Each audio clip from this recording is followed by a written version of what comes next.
আমরা শুরুতে যে বিষয়টা নিয়ে আজকে আলোচনা করব সেটা হচ্ছে আর্থিক বিবরণী বিশ্লেষণ কি বা আর্থিক বিবরণী বিশ্লেষণ বলতে কি বুঝি। ভাইয়া আমরা একটা বিষয় জানি, আর্থিক বিবরণী বিশ্লেষণের মধ্যে অনেকগুলা পদ্ধতি আমরা জানি, তার মধ্যে সবচাইতে গুরুত্বপূর্ণ পদ্ধতি হচ্ছে অনুপাত বিশ্লেষণের পদ্ধতিটা। আজকে মূলত আমরা অনুপাত বিশ্লেষণ নিয়ে কথা বলবো। তো অনুপাত জিনিসটা কি আমরা সংক্ষেপে একটু মনে রাখি, যে আমরা একটা বিষয় জানি যে কোনো একটা বিষয়ের সাথে আরেকটা বিষয়ের যে গাণিতিক সম্পর্ক সেটাকে আমরা অনুপাত বলি। দেখো মনে করে বলা আছে কোনো একটা কলেজের, হ্যাঁ ধরে নিলাম আমি রাজশাহী কলেজের ছাত্রছাত্রীর সংখ্যা, মনে করো রাজশাহী কলেজের ছাত্র হচ্ছে 500 জন আর ছাত্রী হচ্ছে মনে করো 300 জন। তাহলে এটাকে যদি আমি এদের মধ্যে যদি একটা সম্পর্ক স্থাপন করতে চাই, তাহলে এই সম্পর্ক স্থাপন করতে গেলে এটাকে আমরা কি করব, একটা ভগ্নাংশে আকারে প্রকাশ করব। এই যে একটা বিষয়ের সাথে অপর একটা বিষয়ের গাণিতিক সম্পর্ক একটা ভগ্নাংশের ভাবে মাধ্যমে আমরা উপস্থাপন করছি, এটাকেই বলা হয় মূলত অনুপাত। তাহলে একটা বিষয়ের সাথে, তাহলে আমি যদি বলি ছাত্র ছাত্রীর সম্পর্কটাকে, তাহলে ছাত্র ইস্টু ছাত্রী, অর্থাৎ এটাকে আমরা 500 ইস্টু 300, এটাকে আমরা আরো ছোট করতে পারবো, এখান থেকে দুইটা শূন্য এখান থেকে দুইটা শূন্য কেটে দিলে অনুপাতটা হবে 5:3। এটাকে আমরা আরো অন্যভাবে লিখতে পারি, অর্থাৎ 3/5 এভাবে লিখতে পারি। সেজন্য বলা হয়ে থাকে যে অনুপাত একটি ভগ্নাংশ। তাহলে শুরুতে আমরা একটা বিষয় জানলাম যে একটা বিষয়ের সাথে অপর একটা বিষয়ের যে গাণিতিক সম্পর্ক বিদ্যমান, সেটা বিচার বিশ্লেষণ এর যে সম্পর্ক বা সার্বিক বিশ্লেষণের যে প্রক্রিয়াটা, সেটাকে আমরা বলবো মূলত অনুপাত বিশ্লেষণ। আর অনুপাত হচ্ছে একটা বিষয়ের সাথে আরেকটা বিষয়ের যে গাণিতিক সম্পর্ক। এখন এই অনুপাত বিশ্লেষণ শিখতে গেলে আমাদের একটা বিষয় মাথায় রাখতে হবে, আমরা মূলত 4 ধরনের অনুপাত নিয়ে কাজ করব। কয় ধরনের অনুপাত? 4 ধরনের। একটা হচ্ছে স্বল্প মেয়াদী দায় পরিশোধ ক্ষমতার অনুপাত। তাহলে আমি একটু সংক্ষেপে তোমাদের জন্য লিখে যাচ্ছি, আজকে একটু লিখে লিখে পড়াবো। দেখো একটা হচ্ছে স্বল্প মেয়াদী দায় পরিশোধ ক্ষমতার অনুপাত বা তারল্য অনুপাত, যেটাকে আমরা বলি তারল্য অনুপাত। ওকে, তারল্য অনুপাত। প্রথমে আমরা যে অনুপাতগুলো একটু জানবো, আমি জাস্ট সংক্ষেপে আলোচনা করব, যেহেতু আমরা এমসিকিউ সলভ করব, এটা লাগবে আমাদের। 2 নম্বরে হচ্ছে আমাদের মুনাফা অর্জন ক্ষমতার অনুপাত। একটু খেয়াল করবা, মুনাফা অর্জন ক্ষমতার অনুপাত, মুনাফা অর্জন ক্ষমতার অনুপাত। আচ্ছা, আমি জাস্ট মুনাফা অর্জন অনুপাত লিখলাম। এরপর 3 নাম্বার হচ্ছে আমাদের দক্ষতা যাচাই অনুপাত, যেগুলোকে আমরা বলি আবর্তন অনুপাতগুলো, দক্ষতা যাচাই অনুপাত, দক্ষতা যাচাই অনুপাত। আর 4 নাম্বারে হচ্ছে আমাদের লিভারেজ অনুপাত বা কভারেজ অনুপাত অথবা দীর্ঘমেয়াদী আর্থিক কাঠামো সংক্রান্ত অনুপাত। এই 4 ধরনের অনুপাত নিয়ে আমরা অনুপাত বিশ্লেষণে কাজ করব। আমাদের এমসিকিউর জন্য সবচেয়ে গুরুত্বপূর্ণ এই তথ্যটা যে আমরা যে অনুপাতগুলো নিয়ে কাজ করব সেই অনুপাতগুলো কয় ধরনের এবং অনুপাতগুলো কি কি। আমি একজনের কমেন্ট দেখতে পাচ্ছি না কেন বুঝলাম না, একটু সবাই যারা আছো লাইভে একটু জানাও ক্লাসটা দেখা যাচ্ছে কিনা, ক্লাসটা বোঝা যাচ্ছে কিনা।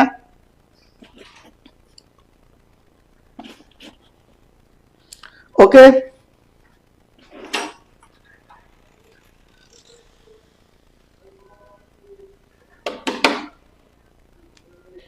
সোহেল ভাই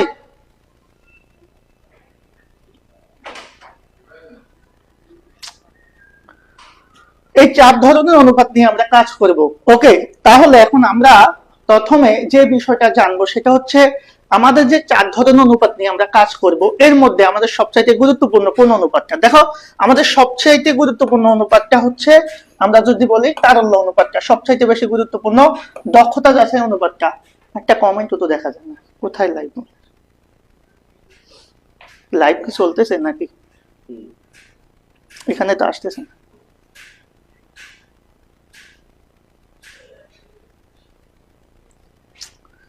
ওকে, আমি একটু রিকোয়েস্ট করবো সবাইকে, সরি আমি অনেকের কমেন্ট পড়তে পারি নাই, একটু প্রবলেম ছিল এখানে। 4 নাম্বারটা আবার বলেন। আচ্ছা আমরা একটু বলি, স্যার 2টা টেস্ট কপি এইচএসটিতে 2টা আসবে। হ্যাঁ সমস্যা নাই, আমরা সবগুলো অনুপাত সম্বন্ধে একটু জানবো, তবে আমাদের সবচেয়ে গুরুত্ব দেব হচ্ছে আমরা এই 2টা অনুপাত। হ্যাঁ এই 2টা অনুপাত, আর মুনাফা অর্জন ক্ষমতার অনুপাত মাত্র 3টা, সেজন্য এটা নিয়ে প্রবলেম হবে না। দেখো তারল্য অনুপাতগুলা কি, তারল্য অনুপাতগুলা শেখার একটা টেকনিক আমি তোমাদের দেখাবো, ইনশাআল্লাহ আর কখনো প্রবলেম হবে না। আর মুনাফা অর্জন ক্ষমতার অনুপাত, যে অনুপাতগুলো সেগুলো আমরা খুব সংক্ষেপে শিখবো। আরেকটা হচ্ছে আমাদের যে অনুপাতটা দক্ষতা যাচাই অনুপাত। মনে রাখবা এই তারল্য মানে হচ্ছে তরল, তারল্য জিনিসটা আসছে তরল থেকে, আর তরল মানে হচ্ছে যেটা খুব নরম, তাই না?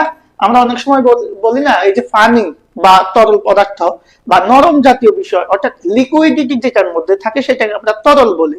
এখন একটা বিষয় এখানে খেয়াল করবা, এই তারল্য মানে তরল, তরল বলতে আমরা তড়িৎ বুঝবো বা অগ্নি পরীক্ষা বলবো, এই টাইপের জিনিসটাকে আমরা তরল বলি। একটা বিষয় কমন এখানে থাকবে, সেটা হচ্ছে এই যে তারল্য অনুপাতটা, এখানে আমাদের স্বল্প মেয়াদী দায় পরিশোধ ক্ষমতার অনুপাত বলা হয় এটাকে। তাহলে তারল্য অনুপাতের আরেকটা নাম হচ্ছে স্বল্প মেয়াদী দায় পরিশোধ ক্ষমতা, স্বল্প মেয়াদী দায়। এখন স্বল্প মেয়াদী দায়কে আমরা কি দায় নামে চিনি? স্বল্প মানে চলতি, তাহলে এটার আরেকটা নাম হচ্ছে চলতি দায় পরিশোধ ক্ষমতার অনুপাত। আমাদের এমসিকিউতে প্রশ্ন আসবে নিচের কোনটি চলতি দায় পরিশোধ ক্ষমতার অনুপাত, নিচের কোনটি তারল্য অনুপাত, অথবা নিচের কোনটি আমাদের কি বলা হয় স্বল্প মেয়াদী দায় পরিশোধ ক্ষমতার অনুপাত। তাহলে এই তিনটা অনুপাত, একটা অনুপাতে তিনটা নাম থাকতে পারে। মুনাফা অর্জনের মধ্যে সবসময় মাথায় রাখবা এখানে শুধু আয় এবং লাভ, আয় বা লাভ এই কথাটা থাকবে, আয় বা লাভ কথাটা থাকবে। আর প্রথম যে দক্ষতা যাচাই অনুপাত, এটা চিনবো, এখানে শুধুমাত্র আবর্তন থাকবে। কি থাকবে? আবর্তন থাকবে। আর লিভারেজ অনুপাত এবং কভারেজ অনুপাত অথবা দীর্ঘমেয়াদী আর্থিক কাঠামো সংক্রান্ত অনুপাত, এই অনুপাতগুলোর মাত্র দুইটা অনুপাত আমরা শিখবো এখানে। এটা এত বেশি গুরুত্বপূর্ণ না আমাদের জন্য। আমাদের জন্য যে অনুপাতগুলো খুব বেশি গুরুত্বপূর্ণ সেগুলা নিয়ে আমরা একটু কথা বলবো। এখন আসো শুরুতে যে বিষয়টা আমরা আলোচনা করব, আমাদের তারল্য অনুপাত কোনগুলো। ভাইয়া তারল্য অনুপাত বলতে আমরা বুঝবো, মাথায় রাখবা, যেগুলাকে আমাদের স্বল্প মেয়াদে দায় পরিশোধ ক্ষমতা যে অনুপাতগুলো নিশ্চিত করবে সেগুলাকে আমরা বুঝবো হচ্ছে তারল্য অনুপাত। একটু খেয়াল করো, একটা বিষয় খেয়াল করলে তোমরা বুঝবা, সেটা হচ্ছে এই তারল্য অনুপাতের মধ্যে একটা বিষয় থাকবে সবসময়, সেটা হচ্ছে চলতি সম্পদ এবং চলতি দায়, এই দুইটা বিষয় থাকবে। খেয়াল করবা, চলতি সম্পদ এবং চলতি দায়। এই তারল্য অনুপাত কেন চলতি সম্পদ এবং চলতি দায় থাকবে? কারণ এই অনুপাতটার নাম হচ্ছে স্বল্প মেয়াদী দায় পরিশোধ, স্বল্প মেয়াদী দায়। এখন স্বল্প মেয়াদী দায় বলতে আমরা কাকে বুঝি? চলতি দায়কে বুঝি। তাহলে এটার নাম হচ্ছে চলতি দায়। তার মানে যখনই আমরা তারল্য অনুপাত করব, মাথায় রাখবা, যখনই তারল্য অনুপাত করব তখনই সেই অনুপাতগুলোকে সব সময় চলতি দায় দ্বারা ভাগ হবে। আমি কি বুঝাতে পেরেছি? আমরা যখনই তারল্য অনুপাত করব তখনই প্রত্যেকটা অনুপাতকে চলতি দায় দ্বারা ভাগ করব, কারণ এটা চলতি দায় পরিশোধ ক্ষমতার অনুপাত। এটা হচ্ছে ফার্স্ট কথা। সেকেন্ড কথা হচ্ছে যখন আমাকে বলবে চলতি অনুপাত, তখন আমি চলতি দায় দ্বারা ভাগ করব চলতি সম্পদকে। যখন আমাকে বলবে তড়িৎ অনুপাত, তখন আমি জাস্ট চলতি দায় দ্বারাই ভাগ করব। এখানে চলতি সম্পদের জায়গায় জাস্ট চলে আসবে তড়িৎ সম্পদ। যখন আমাকে বলবে চলতি মূলধন অনুপাত, আমি চলতি দায় দ্বারাই ভাগ করব, কিন্তু এখানে চলে আসবে কি? চলতি মূলধন। ক্লিয়ার? তাহলে চলতি দায় পরিশোধ ক্ষমতার অনুপাতটা আমরা এই টেকনিকে একটু মাথায় রাখবো। বিনিয়োজিত মূলধনের আয় অনুপাত, এটা ভালো করে বুঝাবেন, যদি সময় পাই বুঝাবো, বাট তোমাদের রেসপন্স একবারই কম, কেমনে বুঝাবো বলো? তোমরা একটু কষ্ট করে তোমাদের বন্ধু বান্ধবকে মেনশন করে দাও। আমার ক্লাসে যদি রেসপন্স কম আসে তাহলে তো আমাকে ক্লাসে পাবা না। আচ্ছা, তোমাদেরকে আমার ক্লাস ভালো লাগে না? না আমি একটু মজা টজা কম করি তো সেজন্য নাকি? তোমাদের লাইভে উপস্থিতি একেবারেই কম, সামনে পরীক্ষা, তারপরে তোমাদের লাইভে উপস্থিতি কম। আচ্ছা ঠিক আছে, আমি বেসিক আলোচনা করব না, আমরা চলে যাব আমাদের আলোচনায়। দেখো আমাদের আলোচনায় শুরুতে আমরা যে এমসিকিউটা নিয়ে কথা বলবো সেটা হচ্ছে, খেয়াল করো, আজকে মূলত তোমাদের এমসিকিউ নিয়ে কথা বলবো। প্রথম এমসিকিউটা হচ্ছে অনুপাত কি। অনুপাতের মধ্যে প্রথম এমসিকিউ গুলো হচ্ছে অনুপাত হলো কি বলতো? ক নাম্বার হচ্ছে দুটি চলকের মধ্যে সম্পর্ক, এটা হচ্ছে একটা অপশন। দুটি আর্থিক চলকের সম্পর্ক, দুটি আর্থিক চলকের গুণফল, দুটি আর্থিক চলকের বিয়োগফল। অ্যান্সার কি হবে বলো? এখানে চারটা অপশন আছে। অনুপাত কি? তাহলে আমরা এটাকে কি বুঝবো? দুটি চলকের, একটু আগে প্রথমে আমি বলেছি অনুপাত জিনিসটা কি, একটা বিষয়ের সাথে অপর একটা বিষয়ের কি গাণিতিক সম্পর্ক যে বিদ্যমান সেটা। তাহলে আমরা না, লেট হয়ে গেল, সমস্যা নাই, আমাদের এখন এখান থেকে করলেও হবে, সমস্যা নেই। বিনিয়োজিত মূলধনের আয় অনুপাতটা ভালো করে বুঝাবেন, চেষ্টা করব যদি সুযোগ পাই। এমডি অ্যালেক্স, যারা লাইভে আছেন সবাইকে একটু ধন্যবাদ জানাচ্ছি, কারণ অনেকের আমার এখানে একটু সমস্যা থাকার কারণে আমি অনেকের কমেন্টের রিপ্লাই দিতে পারি নাই। আমরা হয়তোবা লাইভ ক্লাস আর দুই তিনটা ক্লাস নেব। আমি হয়তোবা আজকের পরে অ্যাকাউন্টিং ক্লাসটা হয়তোবা নাও নিতে পারি সামনে, তো সেক্ষেত্রে আমরা হয়তোবা আমার সাথে তোমাদের দেখা খুব কম হবে। তারপরে আমি চেষ্টা করবো যখনই দেখা হবে তখনই তোমাদের সাথে যাতে আমি আমার সময়টা একটু ভালো যায়। যারা আমার ক্লাস করো অন্তত এতটুকু বুঝতে তো পারো যে আমার ক্লাসে আমি ফাঁকিবাজি দেওয়ার চেষ্টা করি না, যতটা সম্ভব চেষ্টা করি আন্তরিকতার সাথে তোমাদের সাথে থাকার। তো যাই হোক, আমরা যতটুকু যে আলোচনায় ছিলাম, অনুপাত হচ্ছে ভাইয়া যারা অ্যান্সার করেছো থ্যাংক ইউ ভেরি মাচ। ক এ এ এ মানে সবারই হয়েছে, অর্থাৎ দুইটি আর্থিক চলকের মধ্যে সম্পর্ক। এখানে ভাগফল নাই, তাহলে সেটা নিতাম। এখানে যোগফল, গুণফল, বিয়োগফল কোনোটাই অ্যান্সার হবে না। তাহলে সঠিক উত্তর হচ্ছে 1 নাম্বার। ওকে, এবার 2 নাম্বার যে প্রশ্নটা সেটা হচ্ছে কি, অনুপাতকে ভাইয়া কিভাবে প্রকাশ করা হয়? শতকরায়, ভগ্নাংশে না পূর্ণ সংখ্যায়? বলো, অনুপাতকে কিভাবে প্রকাশ করা হয়? 2 নাম্বার প্রশ্ন। আমরা 2 নাম্বার প্রশ্নটা একটু সলভ করব। সবাই বোঝা যাচ্ছে কিনা? সবার স্ক্রিনটা সবার সামনে রেখে একটু খেয়াল করো। অনুপাতকে আমরা কয় ভাগে ভাগ করব? কেন ভাইয়া আমার ক্লাসের লাইভে উপস্থিতি কম, আপনারা শেয়ার করেন না, মেনশন করেন না, তাহলে কি বুঝবে? মানুষ ভাববে যে আমার ক্লাসে আপনাদের কি থাকে না, মনোযোগ থাকে না, অথবা আমার ক্লাসটা আপনাদের ভালো লাগে না বিধায় আপনারা কম আসেন। আমার ক্লাসে যদি অন্যান্য টিচারদের ক্লাসে যদি 100-200 লাইভে থাকে, আমার ক্লাসে যদি 50 জন থাকে, তাহলে কি এটা যায়? আমার সাথে যায়? কর্তৃপক্ষ এটা মানবে বলেন? তাহলে অনুপাতকে কিভাবে প্রকাশ করা হয়? অবশ্যই মাথায় রাখবা অনুপাতটাকে। দেখো, আমরা বলছি 4টা অনুপাত আমরা শিখবো। এর মধ্যে সবচাইতে প্রথম অনুপাতটা ছিল কি? আমাদের চলতি অনুপাত। তো সেখানে এই এটা ছিল, এটাকে আমরা বলেছি তারল্য অনুপাত। খেয়াল করবে একটু, খুবই গুরুত্বপূর্ণ আলোচনা। তারল্য অনুপাত গুলো এবং এই চলতি দায় অনুপাত ক্ষমতা, যেটাকে আমরা বলি চলতি দায় পরিশোধ ক্ষমতা অথবা তারল্য অনুপাত, সংক্ষেপে লিখলাম। এই তারল্য অনুপাত গুলো আমরা অনুপাতে প্রকাশ করি, মানে অনুপাতটা আসে 2:1, 3:1 এইভাবে। আবার যখন মুনাফা অর্জন আসে, মুনাফা অর্জনে আমরা কি করি? সেটাকে আমরা 100 দিয়ে গুণ করে শতকরায় প্রকাশ করি। আবার যদি আমাদের আবর্তন অনুপাত হয়, আবর্তন, খেয়াল করবা আবর্তন, তখন অ্যান্সার কিসে আসবে? বারে অথবা গুণে। তাহলে এখান থেকে তোমরা অ্যান্সার দাও। তাহলে স্বাভাবিকভাবে নরমাল অনুপাতগুলা অনুপাতে আমরা অ্যান্সার করি।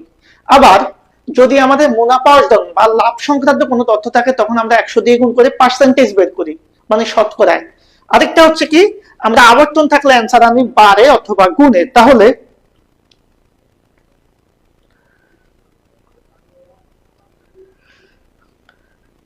সঠিক উত্তর কোনটা হবে? অনুপাতকে প্রকাশ করা হয়। ভাই আমি শুরুতেই বলেছি অনুপাত একটা ভগ্নাংশ। যারা খ দিয়েছেন তাদেরটা ভুল হয়েছে, তবে ধন্যবাদ আনসার করার জন্য। কত হবেই না, হ্যাঁ কত হবে, 1 ও 3 হবে না। এখানে আসলে সঠিক উত্তর হচ্ছে তিনটাই। অনুপাতকে আমরা শতকরায়ও প্রকাশ করতে পারি, ভগ্নাংশেও প্রকাশ করতে পারি, পূর্ণ সংখ্যায়ও প্রকাশ করতে পারি। তাহলে অনুপাতকে আমরা 3টা ওয়েতে প্রকাশ করতে পারি। আপনারা একটু লাইভে উপস্থিতি বাড়ান প্লিজ। আমি রিকোয়েস্ট করব সবাইকে, সবার জায়গা থেকে সবাই লাইভে উপস্থিতি বাড়ান, যাতে করে আমরা একসাথে ক্লাসটা করতে পারি। কারণ লাইভে উপস্থিতি কম হলে হয়েছে, বললাম আমাকে আপনারা কম পাবেন। যদি আমার ক্লাস চান তাহলে 2 নাম্বার এমসিকিউটা আমাদের হয়ে গেল। এবার আমরা 3 নাম্বার এমসিকিউটা সমাধান করব। দেখো 3 নাম্বার এমসিকিউ যেটা আমরা সমাধান করব সেটা হচ্ছে কি, অনুপাত বিশ্লেষণের গুরুত্বপূর্ণ ভূমিকা পালন করে। অনুপাত বিশ্লেষণ গুরুত্বপূর্ণ ভূমিকা পালন করে কোথায়, কোন ক্ষেত্রে? মূলধন নির্ণয়ের ক্ষেত্রে, ঋণ গ্রহণের ক্ষেত্রে, পরিকল্পনা প্রণয়নের ক্ষেত্রে, না ব্যবস্থাপনার ক্ষেত্রে? কোন ক্ষেত্রে অনুপাত বিশ্লেষণটা গুরুত্বপূর্ণ ভূমিকা পালন করে? আসছে ট্যাঙ্ক আনতে হবে না। আচ্ছা, আমি এটা বলতেছি আসলে ইমোশনাল হয়ে, কারণ আমার দীর্ঘদিন টিচিং প্রফেশনাল অভিজ্ঞতা থেকে আমি কিন্তু ক্লাস নিচ্ছি। আমি আপনাদের আগেও বলেছি যে আমি আমার ক্লাসগুলোতে চেষ্টা করি যতটুকু সম্ভব আপনাদের যাতে কোনো ধরনের প্ররোচনা না করে আপনাদেরকে ভালো সার্ভিস দেওয়ার। আর যারা আমাদের পেইড কোর্সে অ্যাড হয়েছেন, সামনে হবেন, তারা যদি আমার ক্লাস করেন, ইনশাল্লাহ অ্যাকাউন্টিং এ অন্তত কোনো ধরনের কোনো জটিলতা থাকবে না। যত ধরনের প্রশ্ন আসে সব আমি খুব সহজে সমাধান করে দিতে পারবো।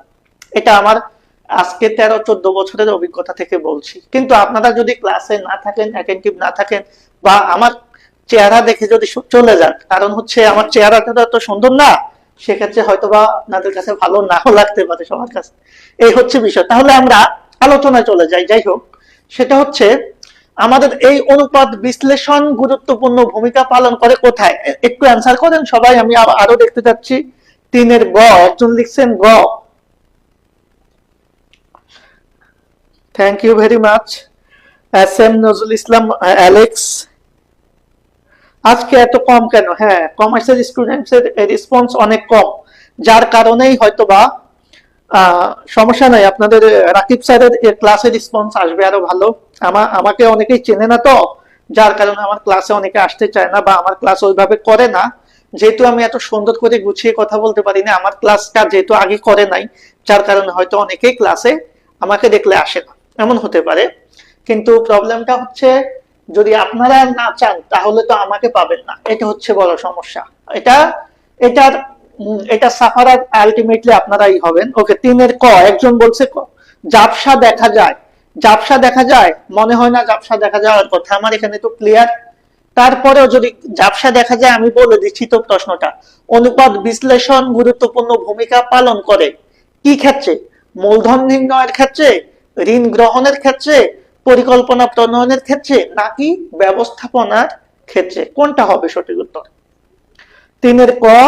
বাকি যারা লাইভে আছেন একটু কমেন্ট করেন। ঋণ গ্রহণের সময়, হ্যাঁ 2 জন বলছে, একজন ক, একজন খ, একজন গ, 3টা পেয়েছি। আজকের ক্লাসের নোটিশ যায় না, নোটিশ তো যাওয়ার কথা। আচ্ছা ওকে, যারা জানেন না তাদেরকে একটু মেনশন করে দিন কষ্ট করে। ঝাপসাটা 3 ক, একজনে 3টা হয়ে গেছে, 1 2 3, আর একটা বাকি আছে, আর একটা অপশন বাকি আছে, এটাকেও ফিল আপ করে দেন। হ্যাঁ, তাহলে মোটামুটি অল ইন অল হয়ে যাবে, অল ইন অল হয়ে যাবে।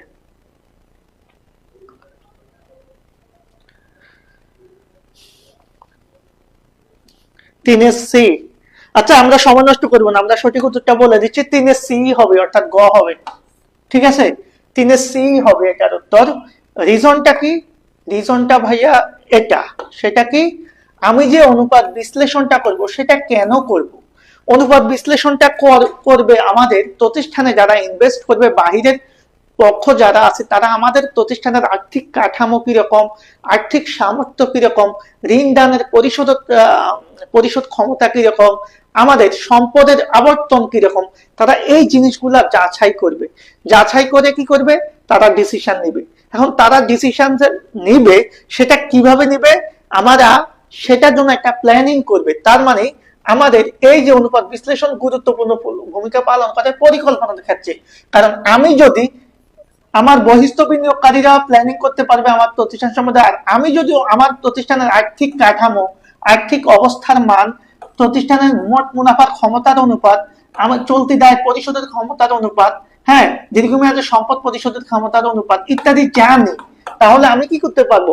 সে অনুসারে আমি প্ল্যান করতে পারবো, সেই প্ল্যানটা আমি এক্সিকিউট করতে পারবো। সেজন্য সঠিক উত্তর হবে পরিকল্পনা প্রণয়নের ক্ষেত্রে। ক্লিয়ার? সবাই ক্লিয়ার কিনা একটু বলেন তো।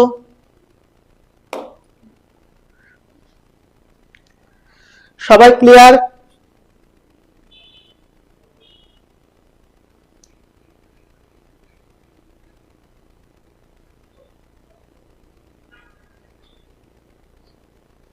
Thank you very much.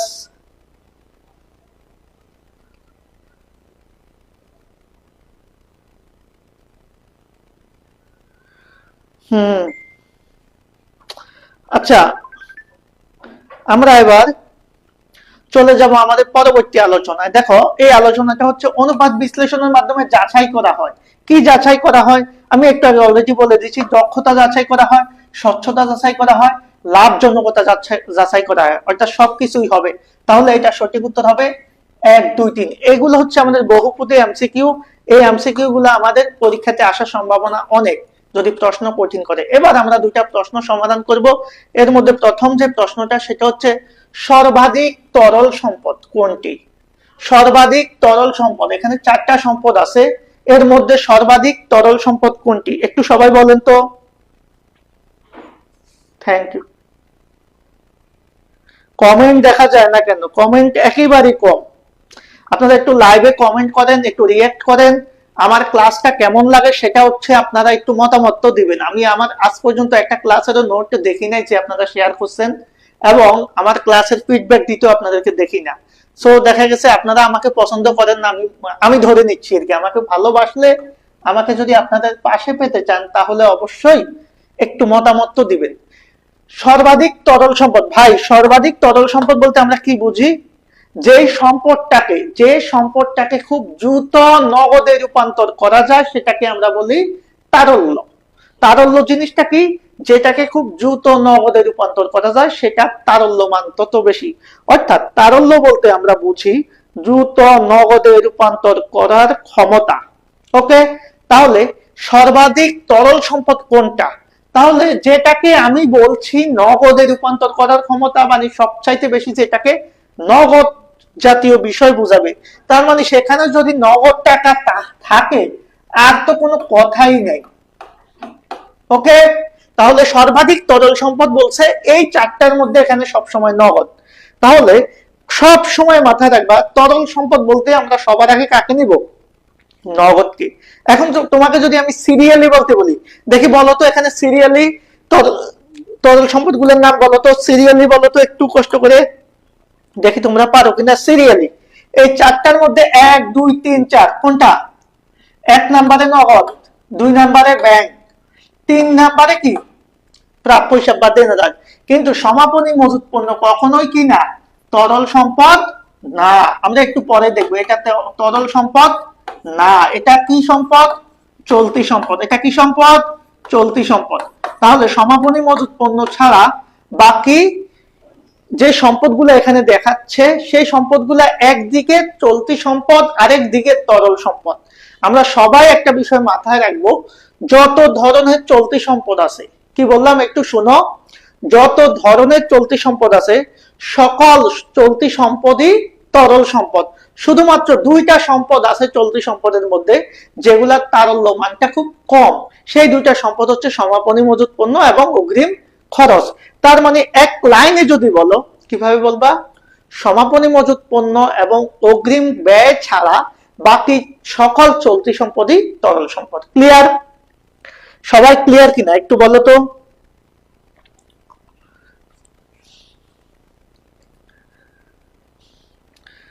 সবাই ক্লিয়ার? একটু শেয়ার করেন, আপনারা একটু ক্লাসটাকে শেয়ার করে দেন, বন্ধু বান্ধবকে একটু মেনশন করে দেন যারা লাইভে আছেন, আমি একটু সবাইকে দেখতে চাই। হ্যাঁ, আপনারা আজকে।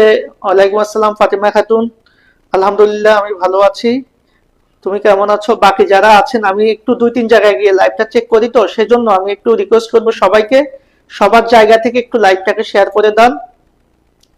আপনারা ক্লিয়ার কিনা? এই আলোচনাটুকু ক্লিয়ার কিনা? তাহলে কখনো যদি আপনাকে বলে তরল সম্পদ কোনগুলো, তাহলে তরল সম্পদ কোনগুলো আপনি তরল সম্পদ চেনার দরকার নাই। চিনবেন কাকে? চলতি সম্পদকে। তাহলে যেগুলোই চলতি সম্পদ সেগুলোই তরল সম্পদ। তবে চলতি সম্পদের মধ্যে দুইটা বস্তু আছে, দুইটা সম্পদ আছে যেগুলাকে খুব দ্রুত আমরা নগদে রূপান্তর করতে পারি না। সেই দুইটা সম্পদ হচ্ছে সমাপনী মজুত পণ্য এবং অগ্রিম ব্যয়। এই দুইটাকে আপনি বাদ দিলে বাকি যত চলতি সম্পদ থাকবে সবই তরল সম্পদ। ক্লিয়ার? ক্লিয়ার? ভাইয়া ভালো আছেন? হ্যাঁ আলহামদুলিল্লাহ ভালো আছি, কেমন আছো? Clear. Sumaiya Simu clear, thank you. Aruna Saha clear. Halima, Alex সূত্রটাই লিখে দিচ্ছে। আচ্ছা, সূত্র এখানে আসলে আমরা মুখস্থ করার দরকার নাই। আমি বলেছি যে তরল সম্পদ মানে হচ্ছে চলতি সম্পদগুলা। তাহলে সকল চলতি সম্পদই তো তরল সম্পদ। তাহলে তরল সম্পদ সমান তুমি কি লিখবা? চলতি সম্পদ। তবে কি বলেছি যে চলতি সম্পদের মধ্যে দুইটা সম্পদ আছে, যে দুইটা সম্পদকে তোমরা নগদে রূপান্তর করতে একটু সময় লাগে, সেজন্য এগুলাকে তরল সম্পদ থেকে বাদ দিতে হয়। তাহলে চলতি সম্পদ থেকে এই দুইটা সম্পদ কি? মজুত পণ্য বা সমাপনী মজুত পণ্য, আর কি? অগ্রিম ব্যয়। এই দুইটাকে আমরা কি করব? বাদ দিয়ে দিব। তাহলে এই দুইটাকে বাদ দিয়ে দিলে বাকি সব কি সম্পদ? তরল সম্পদ, সেজন্য সূত্রটা এটা হয়। তাহলে সূত্র শেখার দরকার নাই, তুমি যদি বেসিকটা বুঝো তাহলেই হবে। আরেকটা বিষয় আমি তোমাদের টেকনিক্যালি বলি, দেখো ধরো তুমি সূত্র জানো না, সূত্রের দরকার নাই, তুমি যদি এই যে সমাপনী মজুত পণ্য এবং অগ্রিম খরচ দেখে অনেক স্টুডেন্ট এটা করে, চলতি সম্পদের মধ্যে যদি এই দুইটা থাকে তাহলে তুমি বাদ দিবা, কিন্তু এই দুইটা যদি চলতি সম্পদে না থাকে তাহলে কি আর বাদ দেওয়ার দরকার আছে? তাহলে তরল সম্পদ আর চলতি সম্পদ একই হয়ে যাবে। ক্লিয়ার? এখন আরেকটা কাজ করতে পারো, যদি তরল সম্পদের মান চাই তোমার কাছে তাহলে কি করতে পারো, এই দুইটা বাদে বাকি যত চলতি সম্পদ আছে সবগুলো যোগ করে দাও, তাও হয়ে যায়। এই দুটাকে যোগ করলাম না, বাদও দিলাম না। ক্লিয়ার? আচ্ছা আমি লাইভটাকে শেষ করে দিচ্ছি। আপনারা আমি খুবই মর্মাহত, যেহেতু আপনারা একেবারে লাইভে উপস্থিতি কম, লাইভে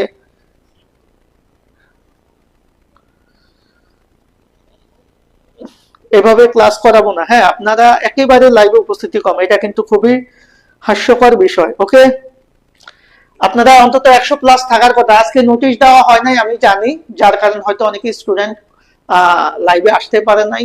তো যেহেতু হুট করে ক্লাসটা, আমি রিকোয়েস্ট করব যারা লাইভে আছেন বা যারা এখন ক্লাসে যুক্ত হয়েছেন সবাই একটু কষ্ট করে বন্ধু বান্ধবকে একটু মেনশন করে দেন। আমরা বেশিক্ষণ ক্লাস নেব না, আমরা হয়তো 15-20 মিনিট ক্লাস নিতে পারবো। এরপরের যে প্রশ্নটা আমাদের আছে তারল্য অনুপাতের, খেয়াল করেন তারল্য অনুপাতের অতি উচ্চ হার কি নির্দেশ করে, খেয়াল করবা, খুবই গুরুত্বপূর্ণ প্রশ্ন। এই প্রশ্নটা কিন্তু আমাদের একটু বুঝতে হবে, এটা না বুঝলে কিন্তু প্রবলেম। দেখি এটার উত্তর কয়জনে পারেন, এই প্রশ্নটার উত্তর কয়জনে পারেন? আমি প্রশ্নটা আবার পড়ে দিচ্ছি। তারল্য অনুপাতের অতি উচ্চ হার কি নির্দেশ করে? সচ্ছলতা নির্দেশ করে, স্বল্পতা নির্দেশ করে, অলস সম্পদ নির্দেশ করে, ভালো অবস্থা নির্দেশ করে। খুবই গুরুত্বপূর্ণ একটা এমসিকিউ, জাস্ট এটাকে একটু ভালো করে পড়েন, একটু ভালো করে একটু চিন্তা করেন এইটার উত্তর কোনটা হতে পারে। আমি একটু দেখতে চাচ্ছি যারা লাইভে আছেন এই অধ্যায়টা ক্লিয়ার করে দেন। ভাইয়া এই অধ্যায়টা একদিনে ক্লিয়ার করা সম্ভব না, সম্ভব হতো যদি আপনারা 100+ লাইভে থাকতেন তাহলে আমি আজকে সব ক্লিয়ার করে দিতাম। এত কম স্টুডেন্ট নিয়ে লাইভে ক্লিয়ার করা যাবে না। ওই আমাদের পেইড কোর্সে যারা অ্যাড হয়েছেন, আমি একটা বিষয়ে শেয়ার করতে চাই, সেটা হচ্ছে আমাদের পেইড কোর্সে কিন্তু মাশাআল্লাহ প্রায় অনেক স্টুডেন্ট অ্যাড হয়ে গিয়েছেন। অর্থাৎ যারা 25-26 ব্যাচের এইচএসসি পরীক্ষার্থী আছেন, যারা আমার ম্যানেজমেন্ট ক্লাসগুলো করেন, অ্যাকাউন্টিং ক্লাসগুলো করেন, সামনে ফাইন্যান্স মার্কেটিং ক্লাসও পাবেন। তো একটা বিষয় আমি রিকোয়েস্ট করব সবাইকে, সবাই সবার জায়গা থেকে বন্ধু বান্ধবকে একটু শেয়ার করবেন। এই কোর্সে অ্যাড হলে আপনারা কিন্তু অনেক সুবিধা পাবেন, অনেক সুবিধা। কারণ হচ্ছে আমাদের টিচার্স প্যানেলটা অনেক বড়, তো ফার্স্ট কথা হচ্ছে এটা, দ্বিতীয় হচ্ছে এক্সপিরিয়েন্স টিচার আছে অনেক, আর আপনাদের জন্য আলাদাভাবে সাজেশন বুক তৈরি করা আছে, আপনাদের জন্য প্রিন্টেড লেকচার শিট আছে, আপনাদের জন্য লাইভ ক্লাস আছে, সলভিং ক্লাস আছে, রেকর্ডেড ক্লাস আছে, পাশাপাশি আপনাদের হচ্ছে এক্সামের ব্যবস্থা, সবকিছু গোছানো আছে, একেবারে আপনার পুঙ্খানুপুঙ্খ ভাবে সব হয়ে যাবে। এরপরে যার যত সমস্যা, স্পেশালি কমার্সের যতগুলা সাবজেক্ট আছে আপনাদের, অ্যাকাউন্টিং, ফিনান্স, মার্কেটিং, তারপরে ম্যানেজমেন্ট, এই 4টা সাবজেক্টের মধ্যে যত প্রবলেমই থাকুক না কেন, আমরা একটা সলভিং গ্রুপ খুলবো, সেখানে যার যত সমস্যা সব বলবেন, ইনশাল্লাহ আমি সমাধান করে দেওয়ার চেষ্টা করব। সো সবাইকে রিকোয়েস্ট করব সবাই সবার জায়গা থেকে কোর্সে অ্যাড হয়ে যাবেন। কারণ আর আমরা একটা সুযোগ রেখেছি এখানে, আমাদের কমার্সের সাবজেক্ট গুলা যদি আপনি একসাথে অ্যাড হন তাহলে 1490 টাকা। হ্যাঁ, কমার্সের সবগুলা সাবজেক্ট। আচ্ছা আপনারা অ্যান্সার করেন, আমি একটু বলি। 1490 টাকা অল সাবজেক্ট, এটা হচ্ছে কমার্সের। এত কম টাকায় কোনো কিছু পাবেন। এখন এটার সাথে যদি আপনি ইবিআই মানে বাংলা, ইংলিশ, আইসিটিও চান তাহলে আপনি 2490 টাকা দিতে হবে। আর যদি আপনি সিঙ্গেল শুধু অ্যাকাউন্টিং পড়তে চান অথবা শুধু ম্যানেজমেন্ট পড়তে চান কমার্সের সাবজেক্টগুলোর ক্ষেত্রে, সেটার ক্ষেত্রে আমরা সুযোগ রেখেছি। সো যে সাবজেক্ট বা যে টিচারের কাছে যে সাবজেক্টটা পড়তে চান সেটারও সুযোগ থাকছে। আপনারা এটা হাতছাড়া করেন না। জাস্ট আপনাদের 2 দিনের নাস্তা খরচ, 3 দিনের নাস্তা খরচ বন্ধু বান্ধব নিয়ে একসাথে রেস্টুরেন্টে বসলে, হ্যাঁ, সেটা অর্থনীতি কি কেউ করাবে না। আপনাদের তো 8টায় ক্লাস আছে, মেবি আপনাদের হয়তো বা 8টায় আবার ক্লাস হতে পারে। সো আমি একটু রিকোয়েস্ট করব আপনারা এটাতে অ্যাড হয়ে যান, যদি সম্ভব হয় আমাদের FRB 3.0 তে আপনারা একটু অ্যাড হয়ে যান। তাহলে আমরা যে প্রশ্নটা ছিলাম সেটা হচ্ছে তারল্য অনুপাতের অতি উচ্চ হার। অতি উচ্চ হার কি নির্দেশ করে? আমি অনেকের অ্যান্সার পেয়েছি। একজন বলেছেন এ সুমাইয়া, একজন বলেছেন গ অর্থাৎ সি বা গ, একজন বলেছেন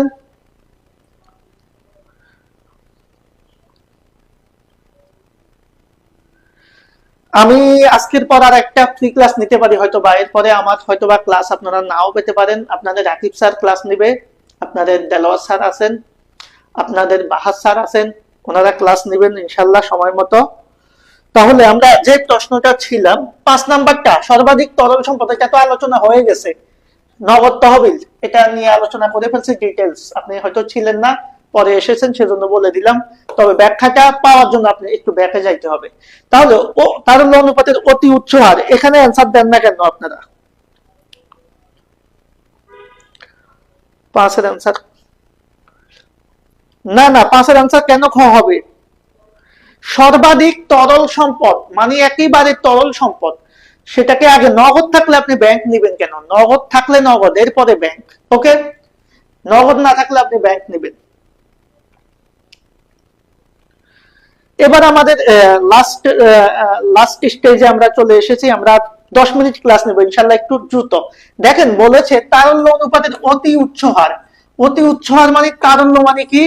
আপনার হাতে, আপনার ক্যাশে পর্যাপ্ত নগদ থাকা, নগদ বা নগদের মতো সম্পদ কোথায় থাকা? আপনার ক্যাশে থাকা। ক্যাশে মানে অফিসে বা আপনার তহবিলে। তাহলে আপনার তহবিলেতে যদি অতি বেশি টাকা থাকে, তহবিলে টাকা বেশি আছে, তার মানে আপনি কি করতেছেন? এই টাকাটাকে অন্য জায়গায় বিনিয়োগ করতেছেন না। ফাইন্যান্সে আমরা একটা বিষয় বলেছি, তারল্য বনাম মুনাফা নীতি, মনে আছে? সম্পদ যত বেশি আপনি তরল ভাবে জমা রাখবেন ক্যাশে, তত বেশি আপনার মুনাফা কম হবে, কারণ আপনি বিনিয়োগ করছেন না। পুরা 2 লাখ টাকাই আপনার ক্যাশে রেখে দিয়েছেন। তাহলে তারল্য অনুপাতের অতি উচ্চ হার নির্দেশ করবে অলস সম্পদ। কারণ আমার এই সম্পদটা আমার ক্যাশে পড়ে আছে, আমার ক্যাশে টাকা দিলে তো এটা আর বাচ্চা দিবে না, এটা ডিম ফুটাবে না। এটাকে যদি অন্য জায়গায় ইনভেস্ট না করি তাহলে এখান থেকে আমার ইন্টারেস্ট আসবে না, এখান থেকে আমার লাভ আসবে না। সেজন্য অতি উচ্চ হার এটা অলস সম্পদ হিসেবে আমরা গণ্য করব। ওকে, আমাদের আমার কথা কি কেউ শুনতে পায় কিনা? নুসরাত জাহান নীল, আপনি কি বলতে যাচ্ছেন একটু বলেন তো, আপনি একটু বলেন তাহলে আমরা শুনবো সবাই। আপনি যদি ভয়েস মেসেজ দিতে পারেন এখানে, আপনি একটা ভয়েস পাঠান, আমরা শুনি আপনার কথা। কার্যকরী অনুপাতের আদর্শ মান, কার্যকরী মূলধন অনুপাত। ভাই কার্যকরী মূলধন অনুপাত মানে হচ্ছে, মাথায় রাখবেন, চলতি মূলধন অনুপাত। কি অনুপাত? চলতি মূলধন অনুপাত। তাহলে কার্যকরী মূলধন অনুপাত মানে হচ্ছে চলতি মূলধন অনুপাত। চলতি মূলধন অনুপাতের আদর্শ মান কিন্তু 1:1। আমরা আদর্শ মান গুলা যদিও পড়াই নাই, আপনারা একটু দেখে দিবেন। চলতি অনুপাতের আদর্শ মান 2:1, তড়িৎ অনুপাতের আদর্শ মান 1:1, কার্যকরী মূলধনের আদর্শ অনুপাত মান হচ্ছে 1:1, এই দুইটারই 1। এরপরে আমাদের কি মজুদ আবর্তন অনুপাতের আদর্শ মান 8 বার বা 8 গুণ। মোট সম্পদ আবর্তন অনুপাতের আদর্শ মান 3 বার বা 3 থেকে 5 বার। এইভাবে আপনারা আদর্শ মানগুলো একটু মাথায় রাখবেন, এমসিকিউতে মাঝে মধ্যে আসতে পারে।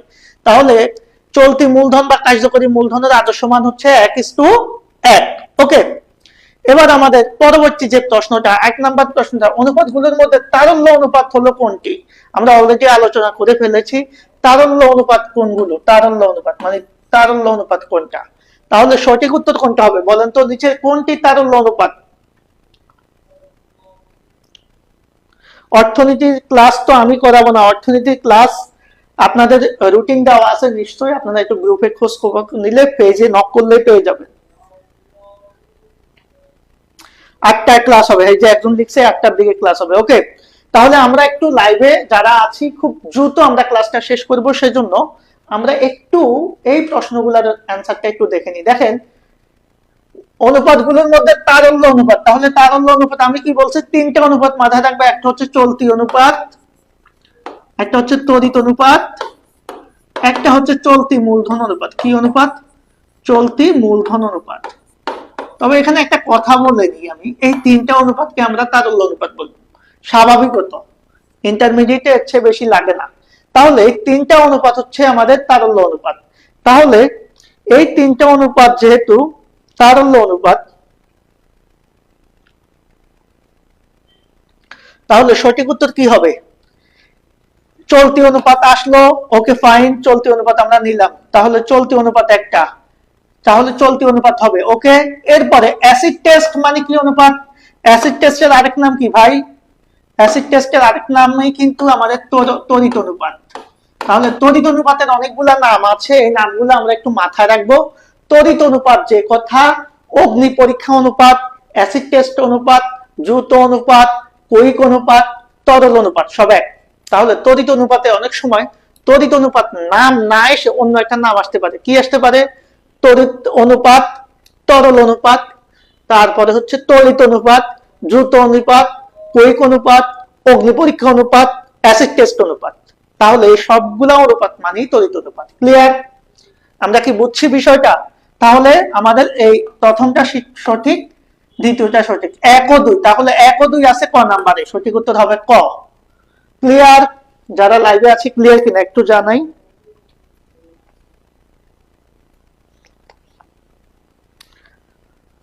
8 নাম্বারের ক যিনি লিখেছেন নুসরাত তামান্না, থ্যাংক ইউ ভেরি মাচ, ধন্যবাদ। ভাই বিনিয়োজিত মূলধনের আয় অনুপাতটা কি করাইবেন? আচ্ছা, বিনিয়োজিত মূলধনের আয় অনুপাতটা আপনি বেশি বলতেছেন তো, ঠিক আছে, আপনি যেহেতু এত রিকোয়েস্ট করতেছেন সেহেতু আমি একটু বলে দেব আজকে, যদিও আমার বলার কোনো প্ল্যান ছিল না। পরের যে প্রশ্নটা সেটার উত্তর অলরেডি হয়ে গিয়েছে। তড়িৎ সম্পদ মানে কি?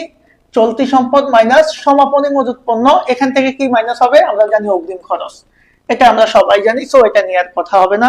বিনিয়োজিত মূলধনের আয় অনুপাত করাতে বলছেন একজন, বাট আজকে তো আমি সেটা করানোর জন্য প্ল্যান ছিলাম না, কারণ এখানে প্রশ্নগুলো সলভ করানো হবে না। তাহলে তারপরেও আপনি যেহেতু বলেছেন আমি বলি। দেখেন, বিনিয়োজিত মূলধনের আয় অনুপাত আমরা দুই ভাবে নির্ণয় করতে পারি। আপনার জন্য বলছি এটা, হ্যাঁ, বিনিয়োজিত মূলধনের আয় অনুপাত, বিনিয়োজিত, আচ্ছা এখানে না, আমি আপনাকে ইয়াতে করাবো, কারণ এখানে করালে হচ্ছে এটা আপনি বুঝবেন না। তাহলে প্রথম প্রশ্নটা কিন্তু আমরা অলরেডি জানি, তাহলে এখানে আমি আপনাদের দেখাচ্ছি বিনিয়োজিত মূলধনের আয় অনুপাতটা কি হবে।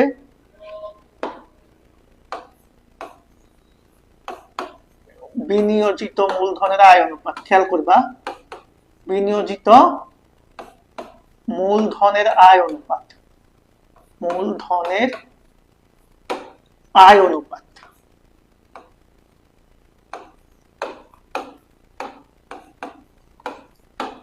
আয় অনুপাত, এটার দুইটা সূত্র আছে। 1 নাম্বার সূত্রটা হচ্ছে আমাদের নিট মুনাফাকে আমরা কি করব? বিনিয়োজিত মূলধন দ্বারা ভাগ করব। নিট মুনাফাকে আমরা কি করব? বিনিয়োজিত মূলধন দ্বারা ভাগ করব, বিনিয়োজিত মূলধন দ্বারা ভাগ করব। প্রথম 1 নাম্বার হচ্ছে এটা। এরপরে যেহেতু আয় বলছে, আমি বলছি আয় বললে আমরা কি করব? 100 দিয়ে গুণ করে দেব। খেয়াল করবেন, প্রথম যে প্রশ্নটা আছে এটা একটু খেয়াল করবেন। বিনিয়োজিত মূলধনের আয় অনুপাত বলতে আমরা বুঝবো একটা ব্যবসা প্রতিষ্ঠানে আমাদের নিট আয় বা নিট লাভের বিপরীতে কতটুকু বিনিয়োজিত মূলধন আছে সেটা। এখন প্রশ্ন আবার আসতে পারে যে ভাইয়া বা স্যার, বিনিয়োজিত মূলধনটা কি? সেটাও তো বুঝি না। সেটা বোঝার জন্য আমরা একটু ব্যাকে যাইতে হবে। আমাদের ব্যবসা প্রতিষ্ঠান কি করা হয়? ব্যবসা প্রতিষ্ঠানের দীর্ঘমেয়াদে তহবিল সংগ্রহ করে কোত্থেকে? বিভিন্ন উৎস থেকে।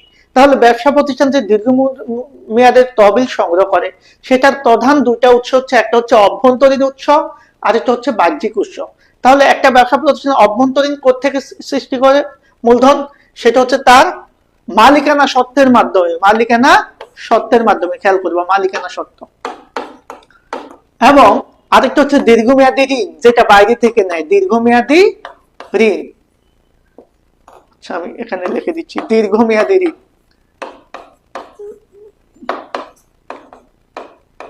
এই দুই ভাবে মূলধন সংগ্রহ করে। এই দুইটা জিনিসের সমষ্টি, এটা সমষ্টিকেই বলা হয় বিনিয়োজিত মূলধন। তাহলে একটা ব্যবসা প্রতিষ্ঠানে যে সকল খাত হতে দীর্ঘমেয়াদী তহবিল সংগ্রহ করে তাদের সমষ্টি হচ্ছে বিনিয়োজিত মূলধন। তবে মাথায় রাখবা, এই প্রতিষ্ঠানে যদি কোনো ভুয়া সম্পদ থাকে সেই সম্পদটা এখান থেকে বাদ দিয়ে দিতে হয়। এভাবে আমরা বিনিয়োজিত মূলধনটা বের করব। তাহলে বিনিয়োজিত মূলধন নির্ণয়ের একটা সূত্র হচ্ছে মালিকানা সত্ত্বের সাথে আমরা দীর্ঘমেয়াদী তহবিল বা দায় যোগ করে ভুয়া সম্পদ মাইনাস করব। এটা একটা সাইড, এটা তুমি চাইলে দায়ের পাশ থেকে করতে পারো। আবার সম্পদের পাশ থেকেও বিনিয়োজিত মূলধন বের করা যায় কিভাবে?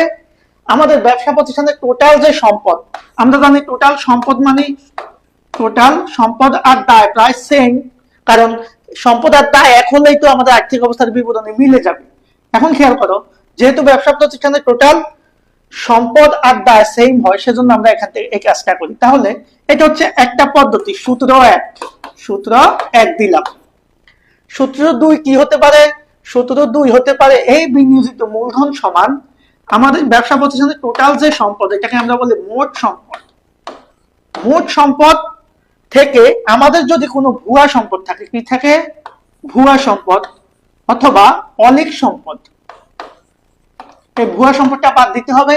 এবং আমরা জানি মোট সম্পদ যেহেতু সম্পদ পাশের একটা অংশ, তাহলে এটাকে মিল করার জন্য এখান থেকে চলতি দায়টাও মাইনাস করতে হবে, চলতি দায়। এই দুইটা সূত্র আমরা, সূত্র নং 2, এই দুই ভাবে আমরা কি করতে পারবো? বিনিয়োজিত মূলধন বের করতে পারবো। ক্লিয়ার কিনা? একটু যারা আছেন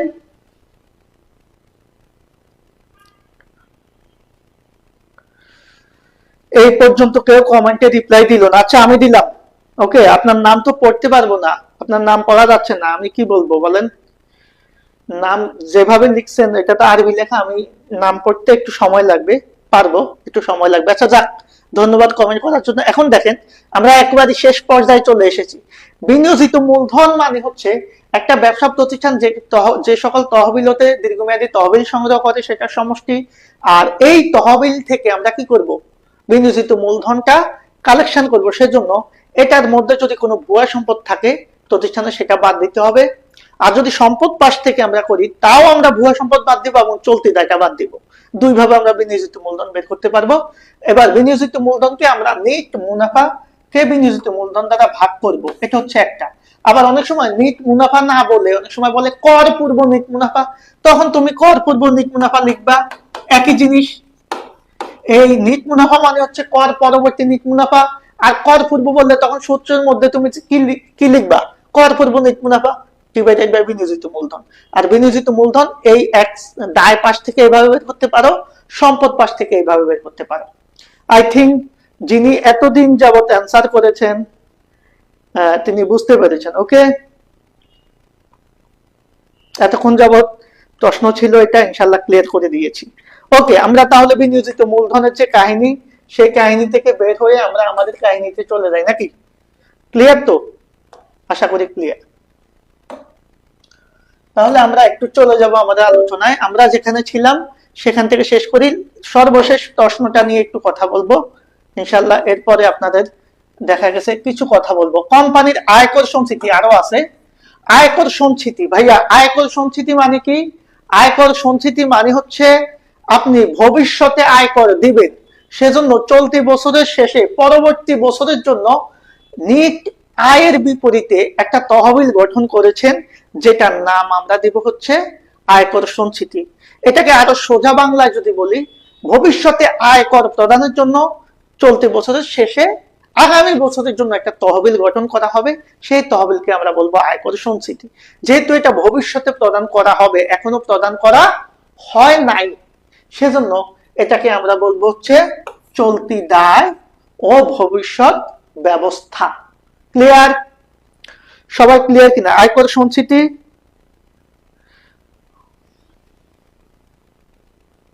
না, কার্যকরী মূলধন হবে না তো। কার্যকরী মূলধন মানে তো চলতি সম্পদ মাইনাস চলতি দায়। অ্যালেক্স, এমডি অ্যালেক্স, হবে না এটা। বিনিয়োজিত মূলধন সমান তুমি লিখতে পারো, এটা যে বিনিয়োজিত মূলধন সমান তুমি লিখতে পারো স্থায়ী সম্পদ যোগ চলতি সম্পদ মাইনাস চলতি দায়, এটা লিখতে পারো। এখন এটাকে আরেকটু সুন্দর করে আরেকটা সাজানো যায়। এই চলতি সম্পদ আর চলতি দায় মানে কি? এই চলতি সম্পদ আর চলতি দায় মানে হচ্ছে চলতি মূলধন। তাহলে তুমি কি লিখতে পারবা? বিনিয়োজিত মূলধন সমান কি হবে? স্থায়ী সম্পদ যোগ চলতি মূলধন, এটা লিখতে পারো। স্থায়ী সম্পদ যোগ চলতি মূলধন, এটা লিখতে পারো। ওকে,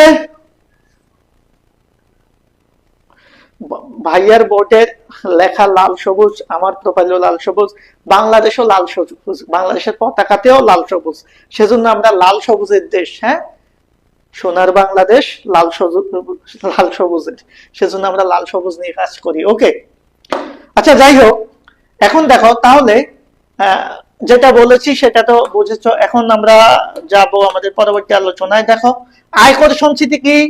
সবাই ক্লিয়ার? আয়কর সঞ্চিতি কি? সবাই ক্লিয়ার?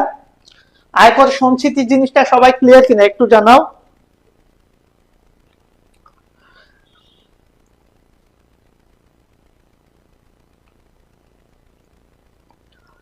আচ্ছা, যারা লাইভে আছেন, আমি আজকের ক্লাসে একটা রিয়েক্ট দিলাম। আপনাদের যদি ক্লাসের নোট থাকে, আমার ক্লাসের নোট করলে আমাকে একটু শেয়ার করেন, দেখি আপনারা কেমন নোট করতে পারেন। হ্যাঁ, যাদের কাছে নোট আছে তারা একটু নোট শেয়ার করবেন। ওকে, ক্লিয়ার? তাহলে আয়কর সঞ্চিতি হচ্ছে আপনি ভবিষ্যতে আয়কর দিবেন, সেজন্য বর্তমান বছরের শেষে ভবিষ্যতের জন্য সঞ্চিতি। তো আজকের আলোচনায় লাস্ট পর্যায়ে এসে আমি দেখাবো। তাহলে আয়কর সঞ্চিতি যেহেতু ভবিষ্যতে দিবেন, এটা একটা ভবিষ্যতে দিবেন, এখনো দেন নাই, সেজন্য এটা একটা দায়, এটাকে বলবো চলতি দায়। আর চলতি দায় হচ্ছে বহিদায়ের একটা অংশ, কারণ বহিদায় বা মোট দায়ের মধ্যে আমাদের চলতি দায়ও থাকবে এবং দীর্ঘমেয়াদী দায়ও থাকবে। সেজন্য এই দীর্ঘমেয়াদী দায় এবং চলতি দায়ের যোগফল হচ্ছে বহিদায় বা মোট দায়। দ্যাট মিনস আয়কর সঞ্চিতি যেহেতু চলতি দায়, তার মানে এটা বহিদায়ের একটা অংশ, সেজন্য এটাকে আপনারা বহিদায় বলতে পারবেন। সো আজকের ক্লাসে যতটুকু আমরা আলোচনা করেছি আশা করছি সবাই বুঝতে পেরেছো। এমসিকিউ সলভ করতে গিয়ে আমি কিছু বেসিক আলোচনা করেছি, ইনশাআল্লাহ এগুলা তোমাদের অনেক বেশি কাজে লাগবে। বিনিয়োজিত মূলধনের আয় নিয়ে একজনের প্রবলেম ছিল, সেটাও সলভ করে দিয়েছি। ইনশাআল্লাহ যদি সম্ভব হয় আবারও তোমাদের সাথে দেখা হবে কোনো একটা ক্লাসে। ভালো থাকবে সবাই, আর অবশ্যই আমাদের FRB 3.0 তে ভর্তি হয়ে যাবা, কারণ এখানে তোমরা কমার্সের স্টুডেন্ট যারা আছো তারা ভর্তি হলে এত বেশি পরিমাণে হেল্প হবে তোমাদের জন্য, বা এত বেশি পরিমাণে তোমরা সার্ভিস পাবা, যেটা তোমাকে অ্যাডমিশন টেস্টে 70% এগিয়ে রাখবে। এতটুকু বিশ্বাস রেখে অ্যাড হতে পারো, ইনশাআল্লাহ নিরাশ হবা না। আর তোমাদের জন্য আমরা কিন্তু প্রত্যেকটা সাবজেক্টের আলাদা কোর্সও রেখেছি, ফুল কোর্সও রেখেছি, আবার কমার্সের সাবজেক্টগুলোর কোর্সও রেখেছি, যে যার সুবিধা অনুসারে তোমরা অ্যাড হয়ে যেতে পারো। সো ভালো থাকবা সবাই, ইনশাআল্লাহ কথা হবে আবারও কোনো একটা ক্লাসে। ধন্যবাদ সবাইকে।